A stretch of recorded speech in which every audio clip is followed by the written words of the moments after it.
Y fengil tank nefyd o rhed dros y bydd. A deledd o bobloedd un corlan y gyd.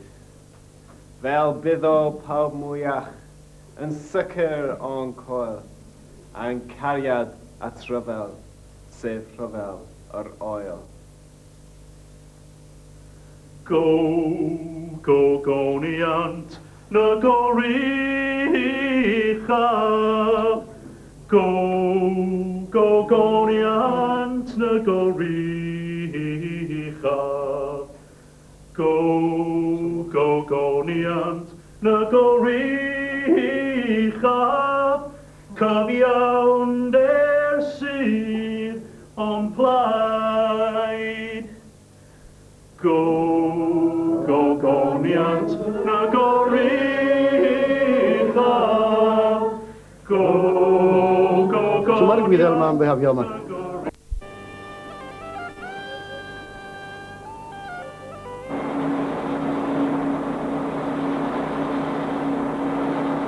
Yn Ionawr 1990, fe adawodd Dara o Baoille i gartre yn Iwerddon i dreulio blwyddyn a hanner yng Nghymru, wlad i fam.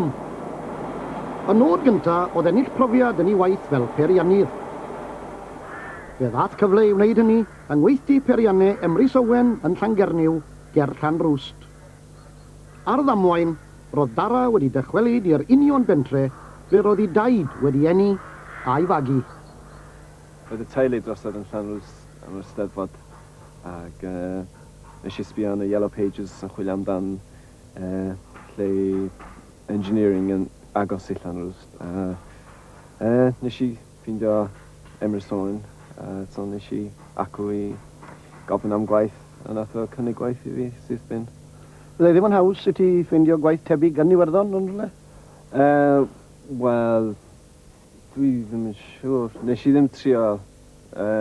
Bydde eisiau dysgu mwy o Cymraeg. Cymraeg sydd dim am, so roedd eisiau rhoi icing ar Cymraeg fi, ond yeah. Ddim wedi digwydd eto. Yr unig amod oedd gen Dara fod yn codod yma, oedd fod ni'n mond yn siarad Cymraeg o fo. Oedd o'n dweud, os o'n i'n siarad Saesneg o fo, oedd o'n mynd o'ma. A felly fi o, o'n hawl i ni, wrth gwrs, pawb yn Gymru yma. Yw'r rhan mwyaf ar gysmeriad yn Gymru fi. Oedd dipyn o syndod chi eisiau fod rhywun o Gonomara yn gofyn am job yng Nghyfan Gwlad Cymru? Oedd, mi oedd o. Ond wedi ddod rhai i gefndir yn dweud bod gyno perthnasau yn rws a gweld y cysylltiad. Oedd o'n edrych yn rhyfedd o gwbl, ond pan dwi'n dweud o'r gysmeriad o, mae'r gwyddal yn gwneud y job na i chi. Gwyddal? Sef yna gwyddal yn gweithio yma, ynddo. Wedyn, ynddi, mae'n syndod gwaith.